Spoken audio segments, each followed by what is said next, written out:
Danielle froze in this break room as the man she thought was just another rookie took off his cap and revealed he owned the entire building. The manager who tried to silence her turned ghost white as the CEO delivered one firing and one promotion, without raising his voice. The room erupted in gasps. But what happened next will shock even those who thought they'd seen everything. But first, let's go back to the beginning. Robert Langston hadn't built Langston Freight Group by accident. Every mile of highway under his company's name, every refrigerated trailer crossing state lines bore the weight of choices made through grit, precision, and vision. But lately, that vision felt blurred, muted beneath layers of bureaucracy and boardroom detachment. The reports on his desk were polished, neat, reassuring, but they told him what he wanted to hear, not what he needed to know. Then came the driver exit interviews. Low morale, long hours, favoritism. Then the whistleblower letters, anonymous, trembling with fear, accusing managers of retaliation and racial bias. And finally, the breaking point. A photo surfaced online of a black female driver sleeping in her truck after being denied access to the company terminal's break room. It went viral. His legal team smothered the story, but Robert saw something in that woman's eyes, something he'd seen in his mother after a 14-hour shift at the factory, just before she collapsed on the couch in their tiny Detroit apartment. That image haunted him, because the woman in the photo worked for him, because he had built the place where that door was slammed in her face. The dissonance gnawed at him like rot behind polished drywall. Somewhere along the line, the culture he'd poured his soul into had hardened into something cold. Somewhere, respect had been replaced by metrics. He no longer trusted the filters between himself and the road. If he was going to find the truth, it wouldn't be in quarterly reports. He disappeared quietly, told his board he was taking a wellness sabbatical, booked a low-budget motel in El Paso under a false name, used a friend in HR to register himself as a new hire, complete with fabricated ID, forged background checks, and a Class A license under the alias Bobby Lee. He even took the drug test. His Rolex stayed in a drawer, his signature cufflinks boxed. He wore calloused gloves and scuffed boots from a supply store off I-10.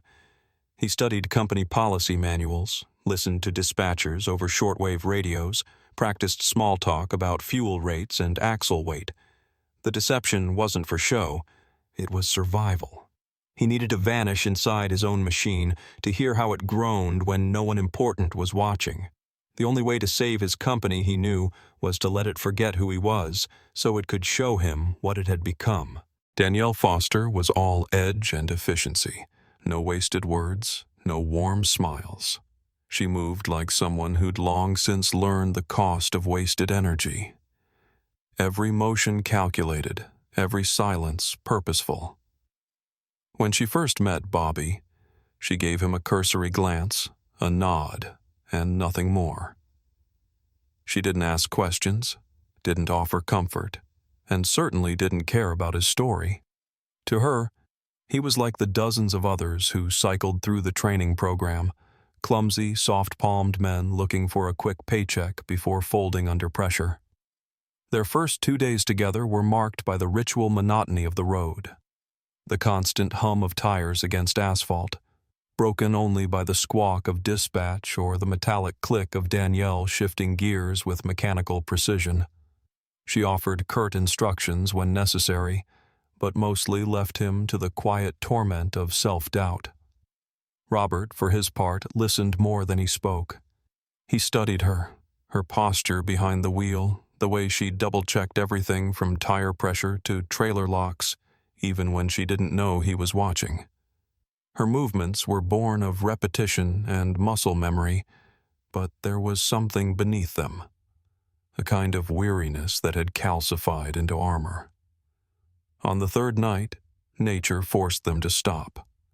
A blizzard swept across the Texas plains, stranding them at a truck stop off Route 66, snow hammering the windshield like a warning. They sat in the cab, the heater ticking quietly as the storm swallowed the world outside in a blanket of white. That's when she spoke, unprovoked, as if the silence had grown too heavy to bear. Her words came slow, deliberate, like each one had weight she wasn't sure he could carry. She told him about her past, about how she'd trained rookies with passion, about the day she found her supervisor falsifying logs to hit impossible targets, and how she'd thought doing the right thing would matter. "But it didn't," she said, staring through the frosted glass. "It made me a threat." She didn't cry. She didn't need to. The bitterness in her voice held more sorrow than tears ever could. Robert sat rigid, feeling the shame coil around his ribs like a snake. The woman beside him wasn't just a mentor. She was a casualty. A once proud trainer now banished to the cold, punished for her integrity. And when he asked her why she hadn't left, the laugh she gave wasn't humor. It was resignation, sharp, hollow, and soaked in truth. "This place breaks people," she said softly. "I just haven't figured out what it's broken in me yet." The miles unraveled like thread on a spool, each one peeling back another layer of Danielle's armor. It didn't happen all at once, just fragments at first. A comment dropped between way stations, a sigh heavy with unspoken history. Robert played his part carefully, not as the CEO he was, but as a man who listened. And in that stillness, Danielle filled the silence. It began with the patterns. "Ever notice how the new guys get assigned the daylight runs?" she asked one morning, eyes locked on the rear view as the sun rose over Oklahoma fields. "Especially the ones named Brad, Jason, or Connor?" She smirked without humor. "I train them, walk them through every curve and code, and within months they're driving the premium loads. I'm stuck hauling freezer units through the night." Robert nodded slowly, biting down the instinct to defend, to explain away. But she wasn't finished. She showed him a message on her phone, a dispatcher chastising her for attitude after she asked why her overtime hadn't been logged for the third week straight. The message was laced with veiled condescension, wrapped in a professional tone like poison masked in honey. "You need to be more patient," it read. "We all have to sacrifice a little." Danielle laughed bitterly. "I guess some of us just sacrifice more than others." The story came in full on a Wednesday night, the road dark and slick with recent rain. Her voice was flat as she spoke, devoid of performance, like reading from a page she'd memorized too well. 2 years ago, she lost control of her rig on a steep grade. The brakes had failed. She jackknifed into a ditch, narrowly avoiding a fiery collision with a school bus that had passed just minutes earlier. Miraculously, no one was hurt. But the aftermath? Brutal. She had filed a maintenance report about the same faulty brakes 3 weeks before. No one had responded. When she brought it up, they claimed no such report existed. HR launched a preliminary inquiry, but by the time it concluded, she'd already been suspended. The conclusion read, "Operator error, insufficient downshifting." The irony twisted like a blade. "They blamed me," she said, staring at the dark ribbon of highway. "Even after I showed them my maintenance logs, even after I nearly died, they needed someone to hang it on." Robert's chest tightened, every breath slower, heavier. The engine hummed beneath them, but between the two of them, the silence felt like thunder. "I used to dream about driving," she said quietly. "Open roads, freedom, wind in my hair. Now I dream about shutting the engine off and never turning it back on." Robert didn't respond. He couldn't. Because in that moment he realized something terrifying. She wasn't describing a system that failed her. She was describing his system. Nashville came into view beneath a dull, overcast sky, the city skyline blurred behind a curtain of drizzle. Robert gripped the steering wheel harder than he needed to, his knuckles pale against the cracked leather. For the first time since his descent into anonymity, he wasn't playing a role. The disguise had fallen, not from exposure, but from the sheer weight of what he now carried. Every moment he'd shared with Danielle had chipped away at the narrative he'd built around his success. The company that bore his name, Langston Freight, wasn't just flawed. It was poisoned. And somewhere along the way, as the balance sheets fattened and the board meetings grew longer, he'd let it happen. The terminal loomed ahead like a boxy gray monolith, indifferent and sterile. Trucks idled in long rows under buzzing floodlights. Robert parked beside a chain-link fence, the hum of diesel engines vibrating through the cab floor. Danielle stepped out to check them in, her movements brisk, professional. But when she returned, something in her eyes had changed. The flicker of strength behind them had dimmed. "They called me into the office," she said, barely above a whisper. "Tim Hargrove said I've been poisoning morale, that I need to stop telling new hires about my suspension, said I make the company look bad." She paused. "They're moving me to nights in Boise. No more trainees." Her jaw was tight, her hands trembling slightly as she zipped her coat. But she didn't cry. She was far past crying. Robert stared at her, his own pulse beginning to pound in his ears. The betrayal wasn't subtle. It was strategic, calculated. Punishment disguised as policy. They hadn't just ignored her. They'd actively silenced her. And he had built the stage for it. He barely made it through the evening briefing. He sat in the back row of the terminal's training room, watching Hargrove strut at the front, preaching company loyalty with the smugness of someone confident in his untouchability. Every word scraped across Robert's nerves like sandpaper. That night, he didn't even bother to pretend to sleep. His laptop screen glowed in the dark like a confession booth. By 4:00 a.m., 2 messages were sent, one to the board of directors, subject line, "Systemic malpractice," the other to internal affairs, detailing everything he'd seen and heard, attaching Danielle's screenshots, transcripts, and notes he'd made in the quiet hours after every drive. By sunrise, the mask was gone. His flannel shirt was replaced by a charcoal blazer. The scuffed boots remained. They were no longer a costume, but a reminder. At 8:00 a.m., Robert Langston walked through the terminal doors, not as Bobby the trainee, not as a ghost in the system, but as the man who owned every inch of this building. And for the first time in weeks, the ground shook under his step.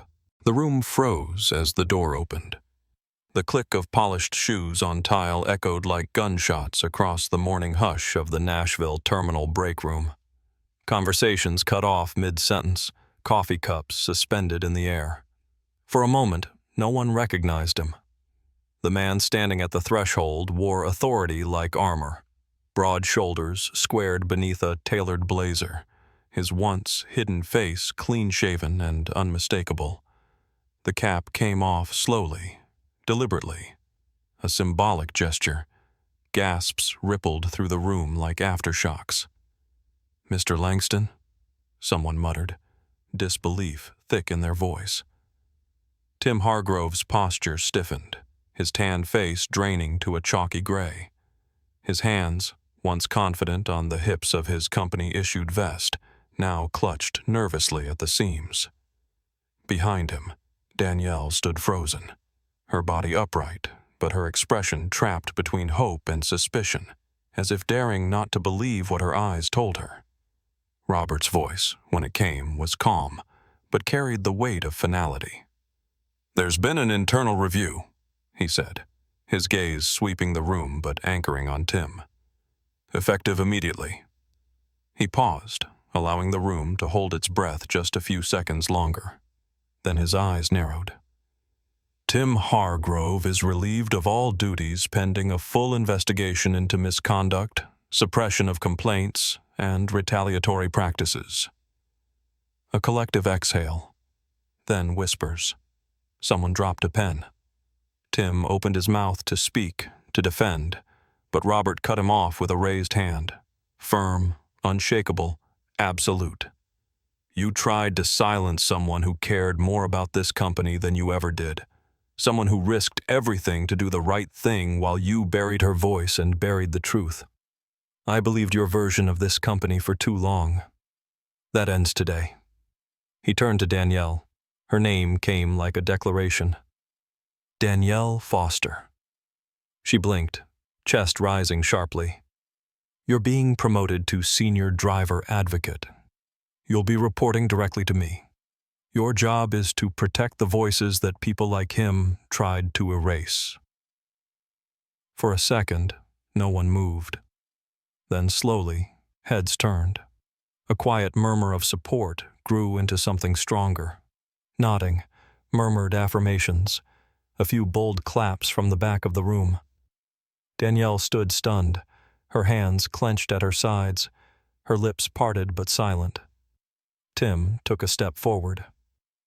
Sir, Robert met his eyes like granite. Don't. Not today. There was no shouting, no vengeance in volume, just consequence in clarity.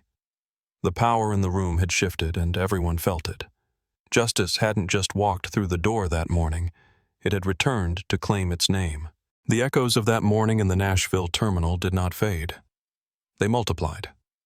What began as a confrontation became a reckoning. Within days, Robert Langston ordered a top-down internal audit. No PR statements, no damage control spin. Just hard, unfiltered exposure.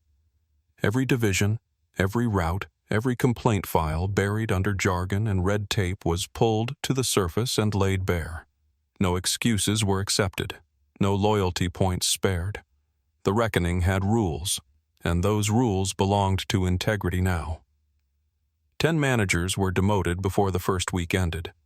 3 more chose to resign, submitting one-line emails that spoke volumes in their silence.